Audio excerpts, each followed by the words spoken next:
اعوذ باللہ من الشیطان الرجیم بسم اللہ الرحمن الرحیم رب اشرح لی صدری ویسر لی امری واحلل عقدۃ من لسانی یفقہوا قولی واجعل لی وزیرا من اہلی رب یسر ولا تعسر وتمم بالخیر وبک نستعین آمین۔ حضرت عیسیٰ علیہ السلام اولو العزم انبیاء میں سے ایک ہیں۔ قرآن مجید میں رسول صلی اللہ علیہ وسلم کی نبوت سے پہلے بنی اسرائیل میں جن کا ذکر آخر میں ہوا وہ حضرت عیسیٰ علیہ السلام ہے۔ بنی اسرائیل میں مبعوث کیے جانے والے آخری نبی جن کی وفات کے 571 سال بعد رسول رحمت صلی اللہ علیہ وسلم کو بنی اسماعیل میں مکہ میں مبعوث کیا گیا۔ 5 اولو العزم انبیاء کے صف میں شامل رسول اور نبی ہیں جن کو ان کی معجزانہ ولادت کی بنا پر روح اللہ اور کلمت اللہ کا لقب دیا گیا۔ سورہ بقرہ میں اللہ تعالیٰ نے فرمایا تِلْكَ الرُّسُلُ فَضَّلْنَا بَعْضَهُمْ عَلَىٰ بَعْضٍ، یہ رسول ہیں جن میں سے ہم نے بعض کو بعض پر فضیلت دی ہے۔ قرآن میں حضرت عیسیٰ علیہ السلام کا نام لے کر 25 دفعہ تذکرہ آیا۔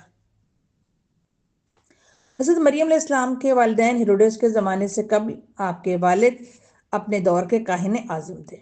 آپ کی والدہ حنا بنت فاقود بن فیل تھیں، اپنے دور میں عبادات میں مشہور تھیں۔ ان کی بہن اشیاء زکریہ بن یوحنا کی زوجیت میں تھیں۔ انہی کے بطن سے حضرت یحییٰ علیہ السلام کی ولادت ہوئی۔ قرآن میں حضرت عیسیٰ اور ان کی والدہ ماجدہ حضرت مریم علیہ السلام کے حالات بڑی وضاحت کے ساتھ سورہ آل عمران اور سورہ مریم میں بیان کیے گئے ہیں تاکہ عیسائیوں کے غلط عقائد کی نفی اور تردید کی جائے۔ حضرت مریم علیہ السلام کی ولادت اس کے بارے میں بھی آل عمران میں بڑی باریکی کے ساتھ بیان کیا گیا ہے۔ آل عمران کی آیت نمبر 33 سے 36 تک دیکھ لیجئے۔ ان اللہ اصطفی آدم و نوحا و آل ابراہیم و آل عمران علی العالمین، حضرت مریم علیہ السلام کے گھرانے کے چنے جانے کی داستان ہے۔ یہ آیات بیان کرتی ہیں کہ آل عمران کو کب، کیوں، کیسے، کن وجوہات اور کن رویوں کی بنا پر چن کر برگزیدہ کیا گیا۔ آل عمران اور امرات عمران کی مناسبت حضرت مریم علیہ السلام کے والد عمران کے ساتھ ہے۔ امرات عمران سے مراد عمران کی زوجہ ہیں اور والدہ مریم علیہ السلام حنا بنت فاقود ہیں۔ ان کے نظر ماننے کے تذکرے سے واقعے کا آغاز ہوتا ہے، اور یہ نظر کیا تھی، کیوں مانی گئی تھی، کس نے مانی تھی اور کس کی مانی تھی، یعنی کس کی نظر مانی تھی۔ حضرت مریم علیہ السلام کی والدہ بے اولاد تھیں، بار بار ان کا حمل گر جاتا تھا۔ محمد بن اسحاق رحمہ اللہ بیان کرتے ہیں کہ ان کے گھر اولاد نہیں تھی، اور ایک دن ایک چڑیا کو دیکھا جو اپنے بچے کو چوگا دے رہی تھی۔ اولاد کی شدید خواہش دل میں آئی، وہیں سے اللہ تعالیٰ سے دعا کی اور ساتھ ہی نظر بھی مان لی کہ اگر اولاد یعنی بیٹا دے گا تو اسے بیت المقدس کی خدمت کے لیے وقف کر دیں گی۔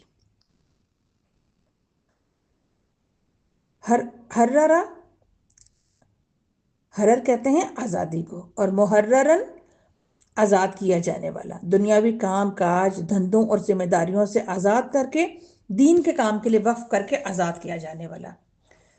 تفاسیر میں آتا ہے کہ جب نظر مانی تو ایام ماہواری کا آغاز ہو گیا۔ اب پاک ہونے کے بعد جب آپ نے شوہر سے صحبت کی، اس کے نتیجے میں آپ کا حمل ٹھہرا، جس سے یہ بچی مریم علیہ السلام پیدا ہوئی۔ اصول ہمیں یہ ملتا ہے کہ نظر ماننا جائز ہے۔ نظر خالص اللہ ہی کے لیے مانی جا سکتی ہے، اور مومنانہ شان ہے کہ نظر کو پورا کیا جائے۔ چنے جانے کی وجہ ظاہر ہو رہی ہے۔ اللہ کن گھرانوں کو چنتا ہے؟ اپنی رحمت کے لیے، اپنی ہدایت کے لیے، دین کی خدمت کے لیے۔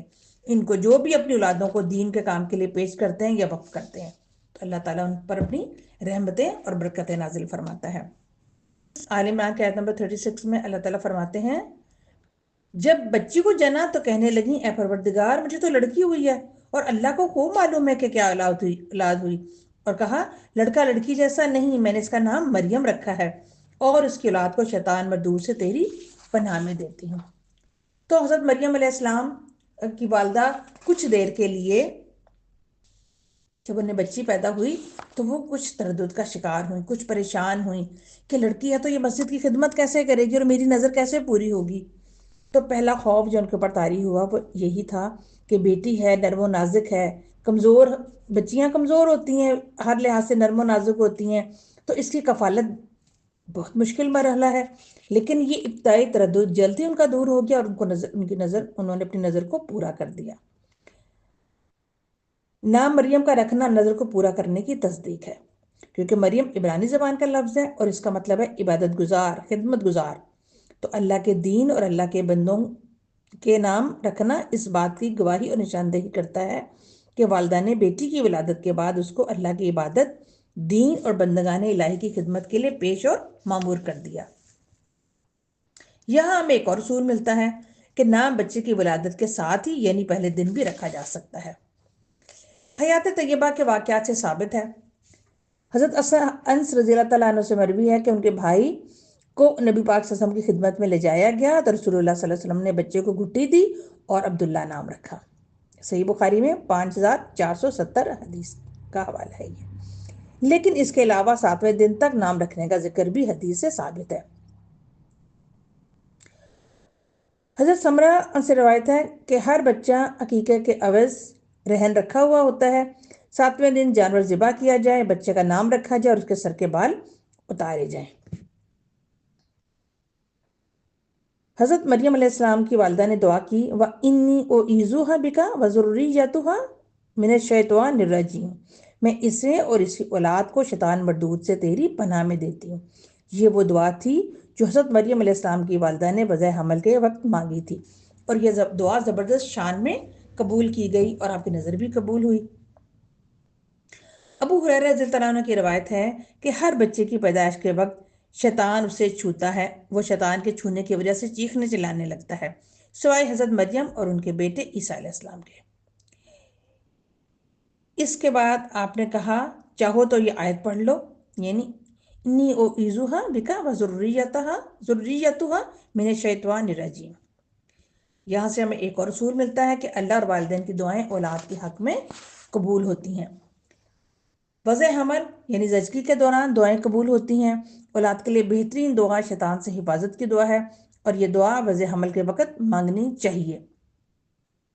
زچہ مانگے، زچہ کے پاس موجود ماں، بہنیں، ساس، سہیلی جو بھی ان کے پاس موجود ہو وہ یہ دعا ان کے لیے مانگے۔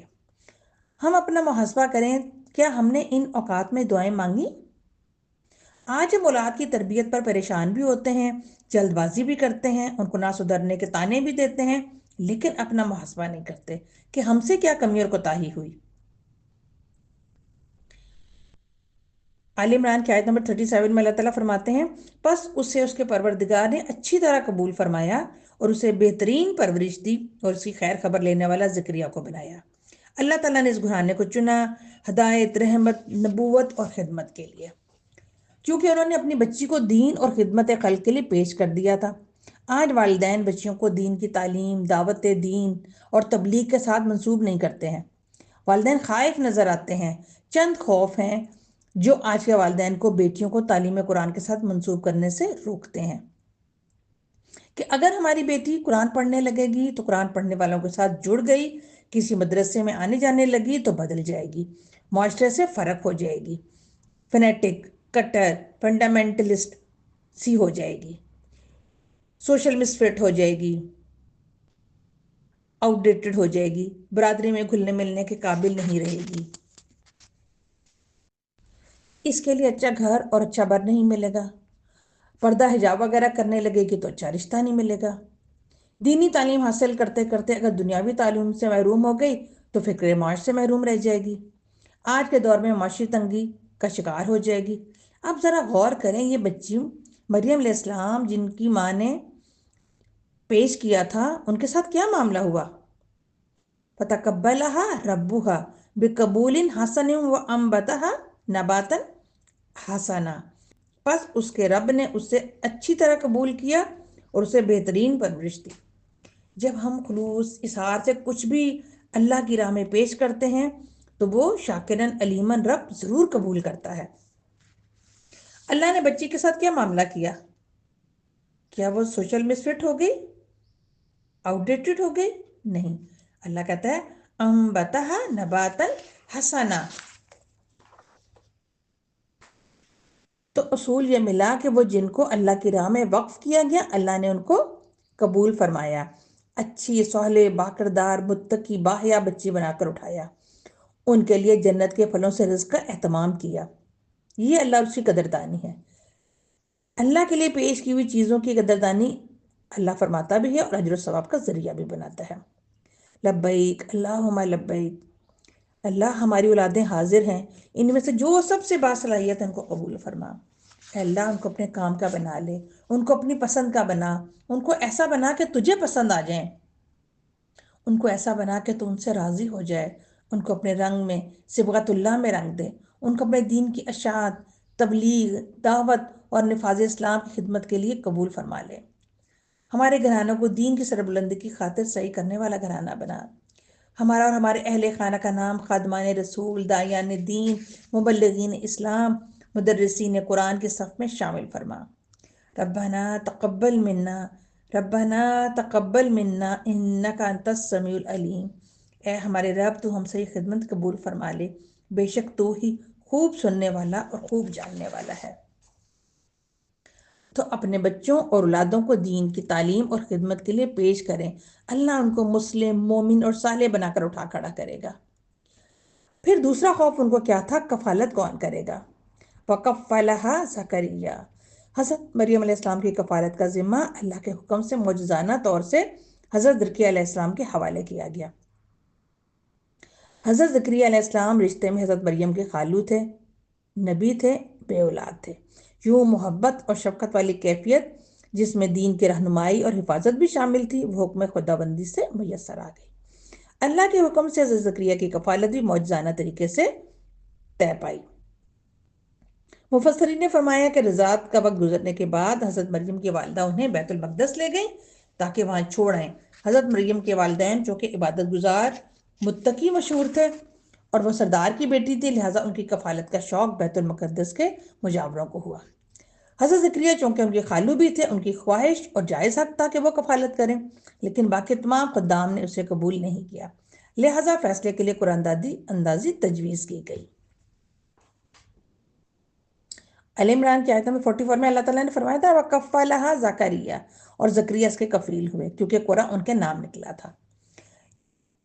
اور آگے آل عمران کی آیت نمبر 44 میں آگے اللہ تعالیٰ ارشاد فرماتے ہیں، یہ باتیں اخبار غیب میں سے ہیں جو ہم تمہارے پاس بھیجتے ہیں۔ جب وہ لوگ اپنے قلم بطور قرآ ڈال رہے تھے کہ مریم کا کفیل کون بنے گا، تو تم ان کے پاس نہیں تھے اور نہ اس وقت ہی ان کے پاس تھے جبکہ وہ آپس میں جھگڑ رہے تھے۔ تو اس کی تفصیل یہ ہے کہ ان میں سے ہر ایک نے اپنا اپنا معروف قلم اٹھا کر ایک خاص جگہ رکھ دیا، یعنی جس سے وہ تورات لکھتے تھے، اپنے اس خاص قلموں کو اٹھا کر انہوں نے ایک جگہ پہ رکھ دیا۔ پھر ایک نابالغ بچے سے کہا کہ ان میں سے ایک قلم اٹھا لے۔ اب اس نے جو قلم اٹھایا وہ زکریا علیہ السلام کا تھا۔ سب نے کہا ہم دوبارہ قرآن اندازی کریں گے۔ اس کا طریقہ یہ ہوگا کہ سب لوگوں کے قلم بہتے دریا میں ڈال دیے جائیں، جس کا قلم پانی کے بہاؤ کے خلاف الٹے رخ بہنے لگے گا وہ مریم کی کفالت کرے گا۔ اور جب قلم ڈالے گئے تو حضرت زکریا علیہ السلام کا قلم الٹے رخ بہنے لگا۔ انہوں نے کہا کہ نہیں، تیسری بار قرآن ڈالنا چاہیے۔ اب انہوں نے کیا کہا کہ جس کا قلم پانی کے بہاؤ کے رخ چلتے چلے وہ جیتے گا، اور جس کا رخ الٹے رخ چلے وہ ہارے گا۔ اس دفعہ بھی سب کے قلم الٹے رخ بہنے لگے اور حضرت زکریا علیہ السلام کا قلم پانی میں سیدھے رخ بہتا چلا گیا۔ چنانچہ حضرت زکریا علیہ السلام ہی حضرت مریم علیہ السلام کے سرپرست تسلیم کیے گئے۔ یہ ان کا شرعی حق تھا اور قرآن سے بھی ان کا حق ثابت ہو گیا۔ اب تیسرا خوف جو ان کی والدہ کو تھا وہ تھا مالی معاملات کا، کہ یہ کیسے ہوگا۔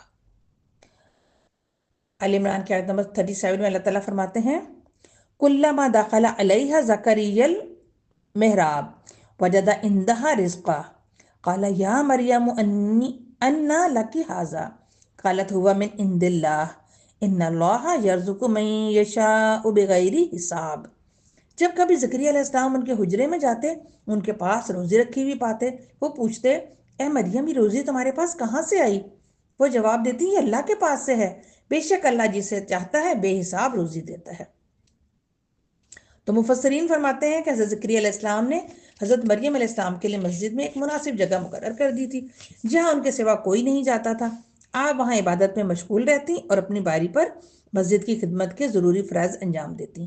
آپ رات دن عبادت میں مشغول رہتی تھی، حتیٰ کہ آپ کی عبادت بنی اسرائیل میں ضرب المثل بن گئی۔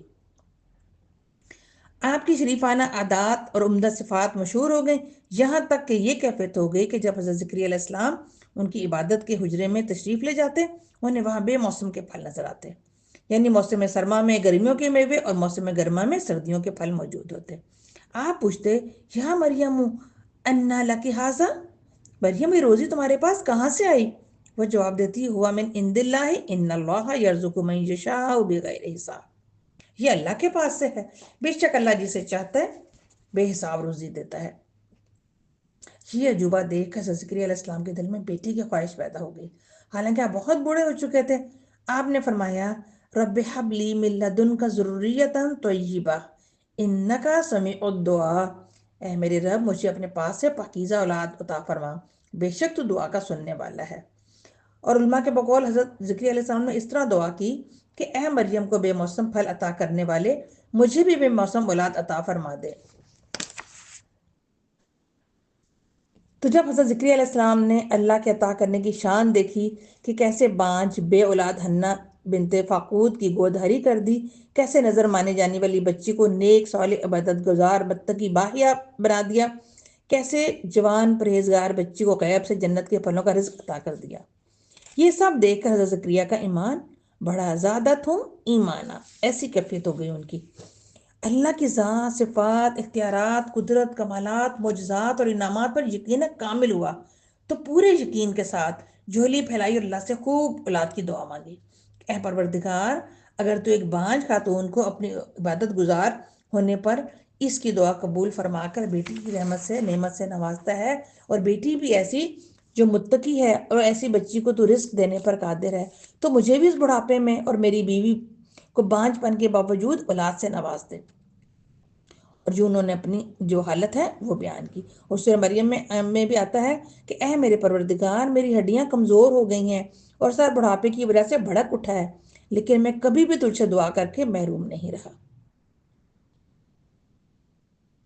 پھر آل عمران میں آتا ہے کہ فرشتے نے جب وہ دعا مانگ رہے تھے تو فرشتے نے آواز دی جب حجرے میں کھڑے نماز پڑھ رہے تھے کہ اللہ تعالیٰ تجھے یحییٰ کی یقینی خوشخبری دیتا ہے، جو اللہ تعالیٰ کے کلمہ کی تصدیق کرنے والا، سردار، ضابط نفس اور نبی ہے اور نیک لوگوں میں سے ہے۔ اور سورہ مریم میں بھی آتا ہے کہ اے زکریا، ہم تجھے ایک بچے کی خوشخبری دیتے ہیں جس کا نام یحییٰ ہے، ہم نے اس سے پہلے اس کا ہم نام کسی کو نہیں بنایا۔ تو اللہ تعالیٰ نے اسی وقت اسی جگہ آپ کی دعا کی قبولیت کی خبر بھی دے دی۔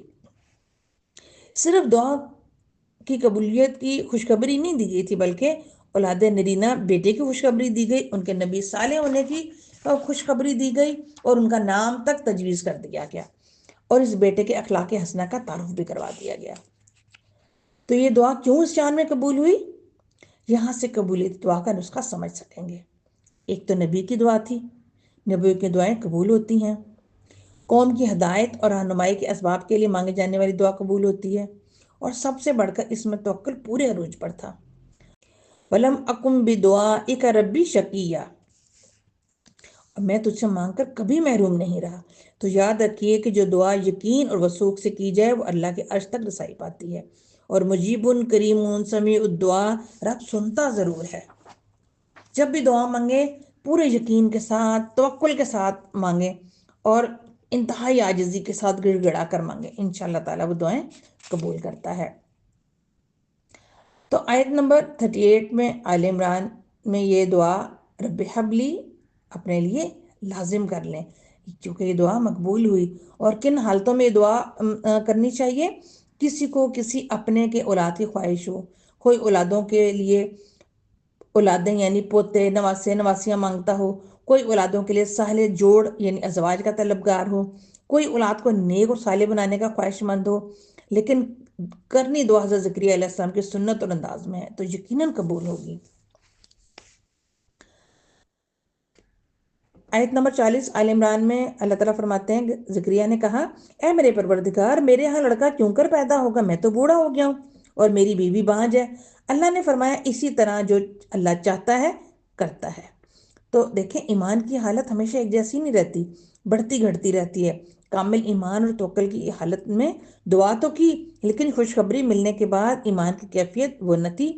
اس لیے سوال کیا کہ میری حالت میں تو اولاد کا ہونا ناممکنات میں سے ہے، میری اولاد کیسے ہوگی؟ پھر خوشخبری کی تصدیق کے لیے آپ نے نشانی مانگی، وہی کے ذریعے سے نشانی کی نشاندہی فرمائی گئی۔ اللہ تکلم الناس، تو اس کے دو معنی تفسیر میں بتائے گئے ہیں کہ آپ حکم خدا بندی سے 3 دن تک زبان بندی کا شکار ہوں گے اور 3 دن تک حمل کی علامات کے طور پر بول نہیں سکیں گے، یعنی آپ کی قوت گویائی سلب کر لی جائے گی، لیکن اس حالت کے باوجود خود بھی ذکر جاری رکھیں اور لوگوں کو بھی نعمت کے ملنے پر اشاروں کی مدد سے ذکر کا حکم دیں۔ یہاں سے ہمیں کیا اصول ملتا ہے کہ نعمت کے ملنے پر، تکلیف دکھ کے کٹنے پر کثرت سے ذکر اور شکر کا طریقہ اپنانا حکم خدا بندی اور سنت انبیاء ہے۔ دوسرا مطلب یہ ہے کہ جب حمل ہو جائے گا تو شکرانے کے طور پر 3 دن کے لیے چپ کا روزہ رکھ لیں۔ تو یاد رکھیے کہ بنی اسرائیل کی شریعت میں چپ کے روزے کا تصور موجود تھا۔ اصول یہ ہے کہ نعمت کے ملنے پر، محرومی کے ٹلنے پر شکرانے کے طور پر عبادت کا اہتمام کرنا، یہ وہی ہے جو رسول رحمت صلی اللہ علیہ وسلم کو بھی سکھایا گیا۔ سورہ نصر میں آتا ہے نا، اذا جاء نصر اللہ والفتح، جب اللہ کی مدد آ پہنچی اور فتح حاصل ہو گئی اور تم نے دیکھ لیا کہ لوگ گروہ در گروہ اللہ کے دین میں داخل ہو رہے ہیں، تو بس تم اللہ کی تسبیح بیان کرو۔ اور سورہ کوثر میں آتا ہے نا، اے محمد صلی اللہ علیہ وسلم، ہم نے تم کو کوثر عطا فرمائی ہے تو اپنے رب کے لیے نماز پڑھا کرو اور قربانی دیا کرو، کچھ شک نہیں کہ تمہارا دشمن ہی بے اولاد رہے گا۔ گویا نعمت کے ملنے پر کیا کرنا ہے؟ فصلی لربی کا، شکرانے کے نوافل ادا کریں، ونہر، جسمانی مالی قربانیاں دیں، فسبح، کثرت سے ذکر حمد و ثنا کریں، واستغفر، استغفار کریں، رب اغفر وارحم وانت خیر الراحمین، ربنا ظلمنا انفسنا وان لم تغفر لنا وترحمنا لنکونن من الخاسرین۔ تو حضرت یحییٰ رشتے میں حضرت عیسیٰ علیہ السلام کے ماموں تھے، 6 ماہ پہلے ان کی ولادت ہوئی اور وہ حضرت عیسیٰ علیہ السلام کے معاون، مددگار اور تصدیق کرنے والے تھے۔ سبحانک اللہم و بحمدک، اشہد ان لا الہ الا انت، استغفرک و اتوب الیک۔